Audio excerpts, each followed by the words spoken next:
Well, good morning. About 30 minutes ago, I called Bob on his cell phone and said, I don't know if I can get there on time. I'm stuck on US 50 here, and the traffic's not moving.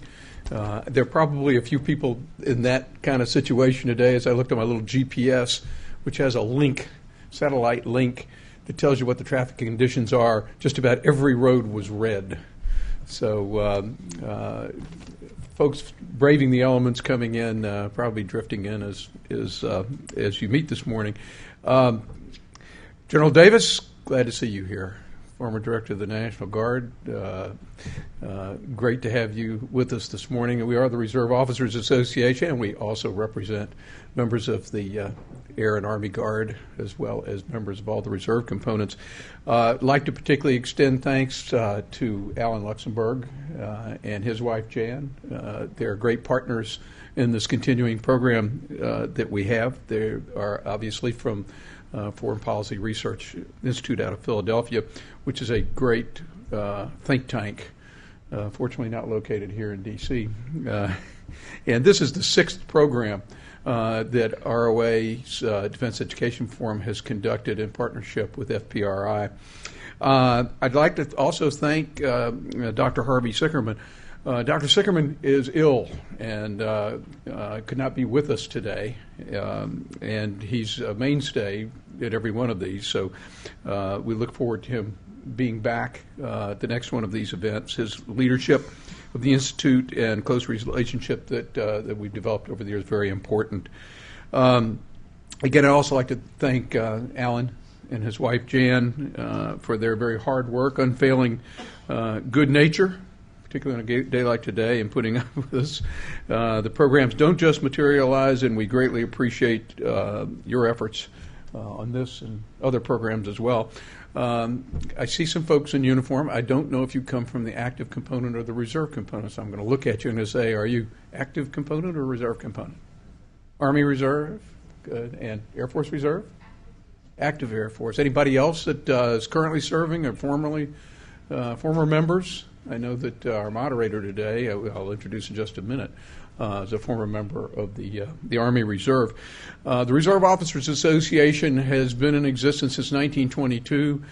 If you look at our Hall of Fame on the back wall there, you'll see former President Harry Truman, who was a member of both the Army Reserve and the Army National Guard in World War I. And somebody, when you see people our age see his picture, we tend to quake a little bit. General Davis, I don't know if you're old enough to remember General Hershey, but when we were in college, the vision of him was fixed firmly in our minds as if you failed to make your grades, he was going to induct you into the military, and you were going to have hopefully a round-trip ticket to Vietnam.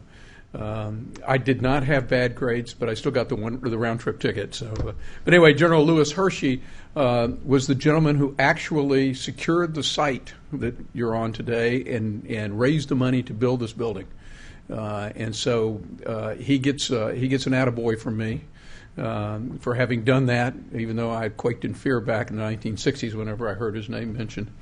ROA, even though it's an older organization, I think the National Guard Association outdates us by some years. I keep looking at General Davis. He's not a charter member, I know, and neither am I a charter member of ROA. But having been here a long time, sometimes it's hard to remember exactly what ROA is here for, what NAUGUS is here for, and really when it gets down to it, I don't know about NAUGUS's charter, but our charter is about national security.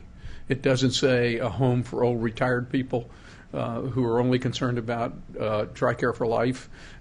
We are, if you rode up on the elevator and you looked at that poster on the back wall, you'll see maybe one thing having to do with an entitlement, having to do, frankly, not with TRICARE for life, but TRICARE Reserve Select, TRICARE for the Retired Reserve, which goes into effect the end of the week. And we are working diligently for TRICARE for the individual ready reserve.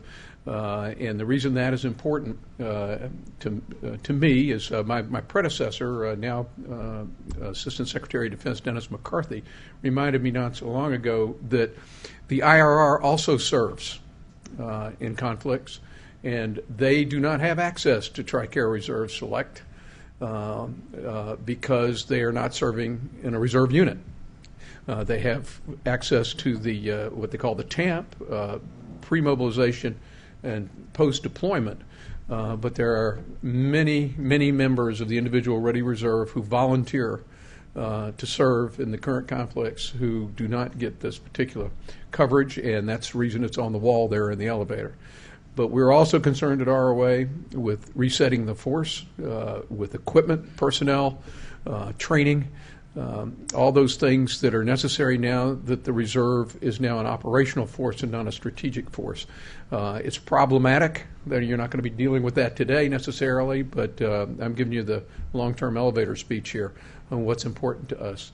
And again, everything that we focus on Capitol Hill is for the benefit of the Reserve and Guard, all members of the Reserve components in every service, including the Coast Guard, Public Health Service, and even NOAA, which doesn't even have a Reserve Corps, but they are a part of the uniformed services of the United States.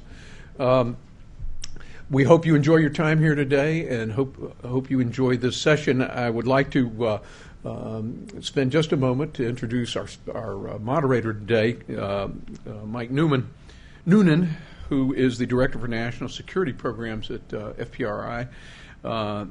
Mike, are you still in the Reserve? I'm not, sir. He's not. But Mike was captain of the Army Reserve, served in Iraq in 2006 and 2007. I notice he has a combat action badge on, so he was not away from the sound of the guns.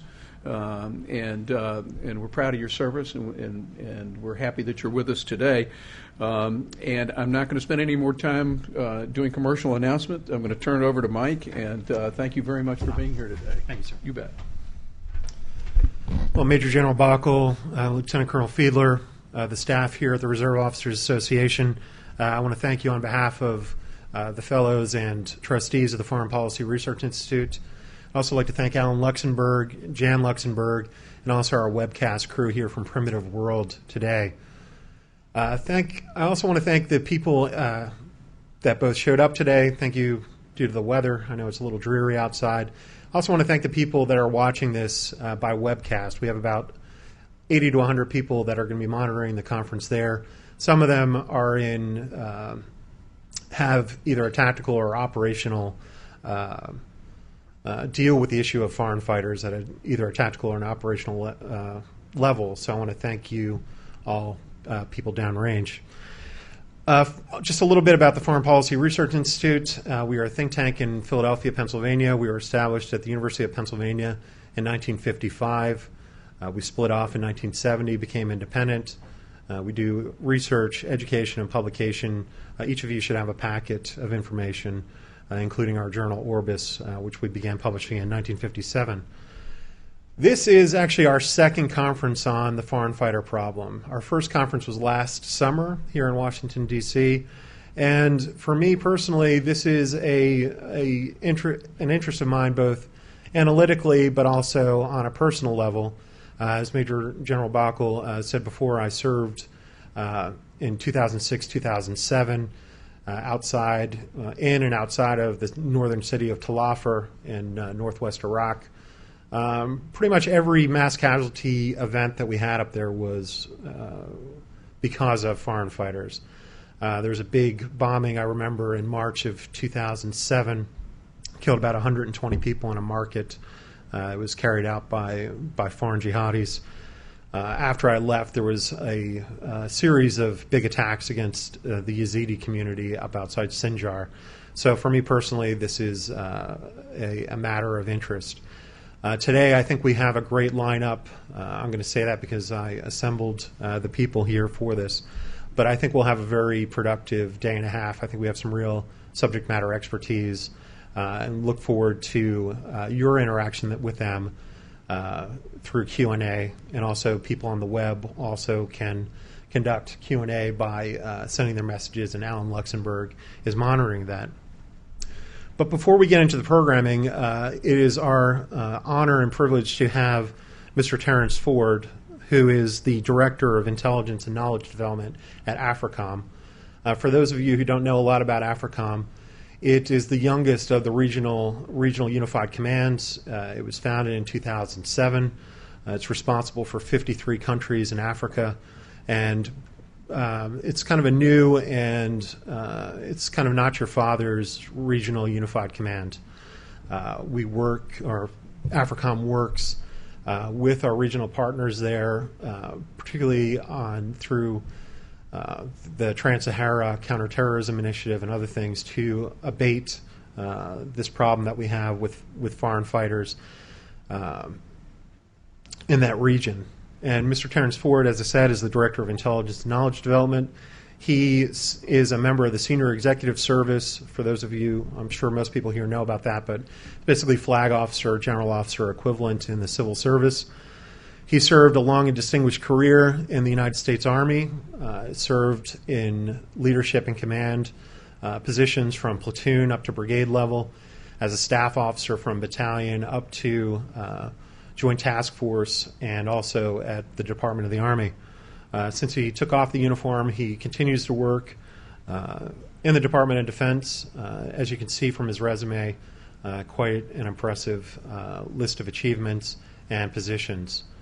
Before we introduce Mr. Ford, though, we have a message from General Ward. General Ward is the first commander of AFRICOM. He has a long and distinguished career, held leadership and command positions from platoon leader all the way up to now regional combatant commander.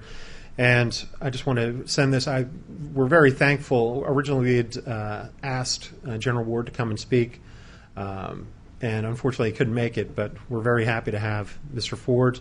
I guess he probably drew the short straw because right now is Oktoberfest, and it would be a good time to be in Stuttgart right now, I think.